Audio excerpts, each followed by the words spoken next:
Hey guys, this is अंकित और स्वागत है आपका मेरा यूट्यूब चैनल इंग्लिश विद अंकित में। तो दोस्तों, आज हम लोग चर्चा करने वाले हैं एन एपिटाफ। एक पोएम है जिसके राइटर हैं वाल्टर डेलामेर। ये इस पोएम का हम लोग ऑब्जेक्टिव के बारे में चर्चा करने वाले हैं और कुछ दो चार शॉर्ट शॉर्ट यानी कि छोटे टाइप के क्वेश्चन आंसर जो एग्जाम में पूछे जाते हैं उसके बारे में हम लोग चर्चा करने वाले हैं। ठीक है दोस्तों, तो चलिए हम लोग चर्चा करते हैं बिना देर किए हुए। और हाँ, यदि आपने पहले इस वीडियो का इस ऑब्जेक्टिव देखने से पहले आप इस वीडियो का समरी और उससे पहले आप इस वीडियो का लाइन बाय लाइन हम एक्सप्लेनेशन किए हैं उसको ज़रूर देख लीजिए, तभी आप ऑब्जेक्टिव आपको ज़्यादा समझ में आएगा और आप कॉन्फिडेंस के साथ इसको आप टिक आउट कर सकते हैं, आंसर बना सकते हैं। तो चलिए शुरू करते हैं। तो एन एपिटाफ है वो क्या है? एक स्टोरी है? तो नहीं दोस्तों, स्टोरी नहीं है। ऐसे है? नहीं, ऐसे भी नहीं है। ट्रैवल यात्रा वृतांत है? नहीं, ये एक पोएट्री है ना। चलिए आगे देखते हैं।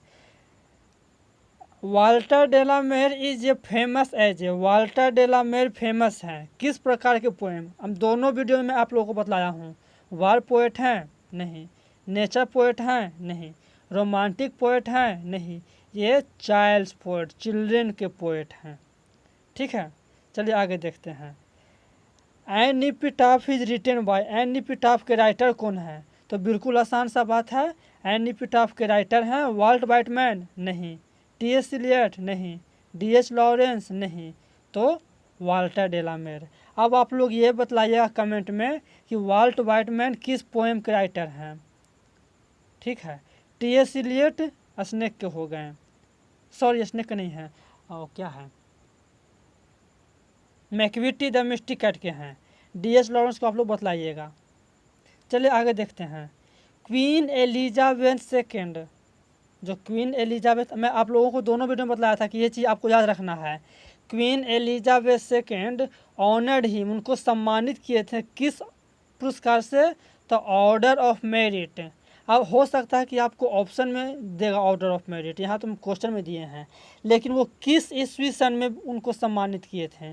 तो आपको याद रखना है कि 1953 में इनको ऑर्डर ऑफ मेरिट से सम्मानित किया गया था और 1956 में इनका मृत्यु हो गया था और 1873 में इनका जन्म हुआ था। ठीक है, तो जैसे आप लोग याद रखिएगा।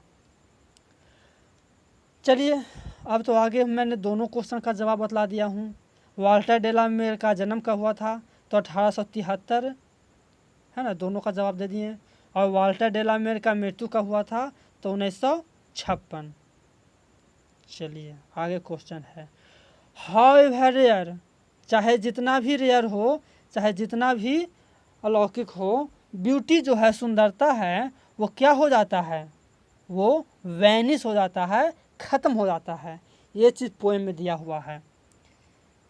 The poet expresses his sad feeling for a, poet जो है वो अपने सैड फीलिंग एक्सप्रेस करते हैं, अपना उनका उदासी भरा फीलिंग एक्सप्रेस करते हैं। किसके लिए? बॉय के लिए? नहीं, गर्ल के लिए। अब देखिए फंस जाइएगा आप लोग, गर्ल की लेडी, तो आप लोगों को सही आंसर होगा लेडी, कोई बेबी के लिए भी नहीं, तो लेडी आंसर होगा सही। An epitaph deals with a beautiful, an epitaph beautiful किसके बारे में बात करता है? तो ब्यूटीफुल लेडी के बारे में बात करता है, B answer. The lady mention in the poem the an epitaph belong to, वो लेडी जिसका मेंशन किया गया, चर्चा किया गया है एन एपिटाफ पोएम में, वो बिलोंग करते, वो संबंधित है कौन से देश से? नॉर्थ कंट्री से? नहीं। साउथ कंट्री से? नहीं। वेस्ट कंट्री से? यस, वेस्ट कंट्री से। साउथ कंट्री दोबारा हो गया है, तो वेस्ट कंट्री से ये बिलोंग करती है। ठीक है, एक जो टर्म है क्रम्बल, जो क्रम्बल जो टर्म है जो use to poem in the poem an epitaph, an epitaph poem में प्रयोग किया गया है। इसका मतलब क्या है? जीना? नहीं, इसका मतलब है क्रम्बल, मतलब टुकड़े हो जाना, यानी कि मर जाना। कहते हैं ना पोएम कि when I will crumble who will remember, जब मैं मर जाऊंगा, जब मैं टूट जाऊंगा, बिखर जाऊंगा, खत्म हो जाऊंगा, तो कौन याद करेगा? The tone of the poem an epitaph means, ये जो पोएम का जो टोन है यानी किस प्रकार का टोन निकलता है, किस प्रकार का है, खुशियाँ मनाते हैं पोएम में या रोमांटिक है, नहीं, ये मेलंकली है यानी कि दुख है, दुख दर्शाया गया है उस लेडी के लिए।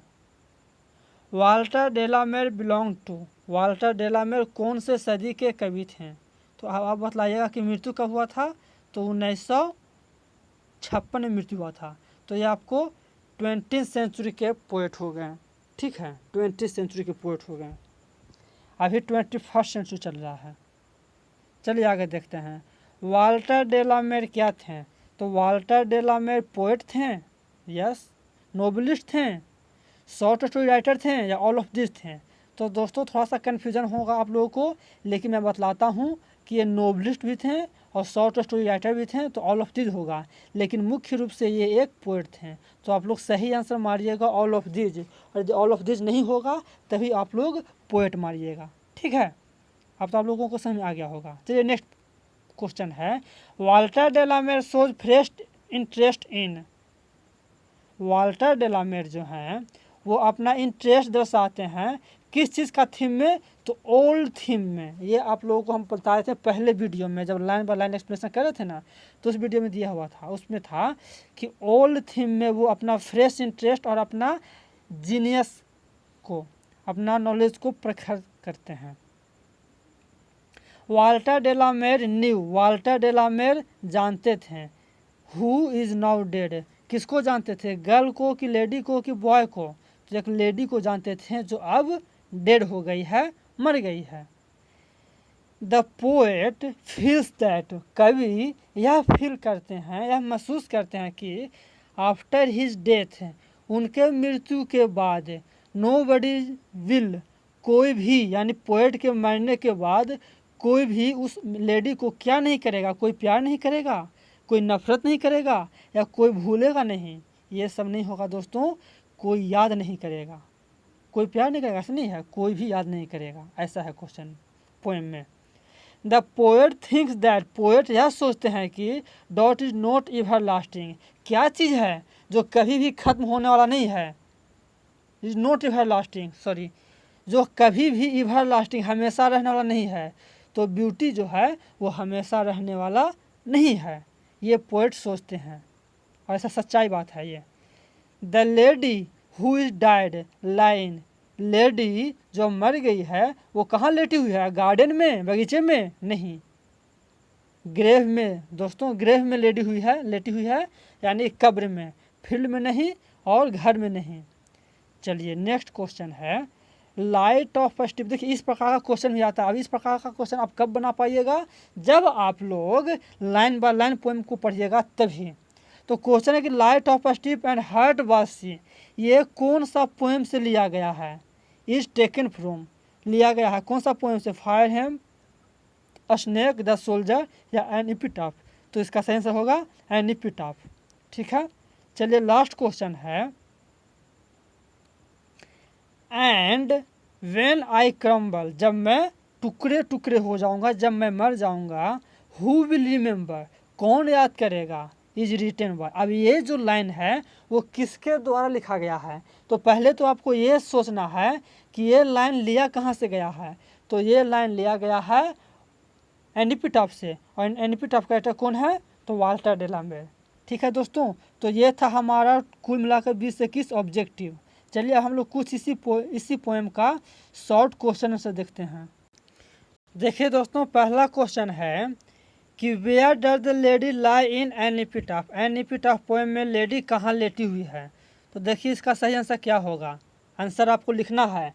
तो the lady lies in a grave, lady एक ग्रेव में लेटी हुई है, in the poem an epitaph poem में, ठीक है। चलिए अगला क्वेश्चन देखते हैं, what does the poet think about beauty, beauty के बारे में पोएट क्या सोचते हैं? तो आंसर होगा the poet thinks that, poet यह सोचते हैं कि beauty is vanished a day, एक न एक दिन ब्यूटी, सुंदरता वैनिश हो जाती है, खत्म हो जाती है। ये दोस्तों ये सब क्वेश्चन आप लोगों को 2 नंबर का आता है। ये नेक्स्ट क्वेश्चन है, what does the poet mean when he says when and when I crumble, जब पोएट कहते हैं व्हेन आई क्रम्बल तो इसका मतलब क्या है, पोएट इसका मतलब क्या कहना क्या चाहते हैं? तो आंसर होगा when the poet says when I crumble, जब कवि कहते हैं कि जब मैं क्रम्बल मर जाऊंगा, मैं टुकड़े हो जाऊंगा, इट मीन्स इसका मतलब ये है कि ही विल डाई, वे मर जाएंगे, और no one will remember the lady, और उसके बाद कोई भी उस लेडी को याद नहीं करेगा। तो दोस्तों ये बिल्कुल 2-3 क्वेश्चन था, ज़्यादा नहीं है, जो इम्पोर्टेंट क्वेश्चन है वही मैंने दिया हूँ। तो दोस्तों इस वीडियो को देखने के लिए आपका बहुत बहुत शुक्रिया, और आप लोग मेरे चैनल के साथ जुड़े हुए रहिए, आप लोगों को और बहुत कुछ मिलने वाला है। तो इतना देखने के लिए थैंक यू।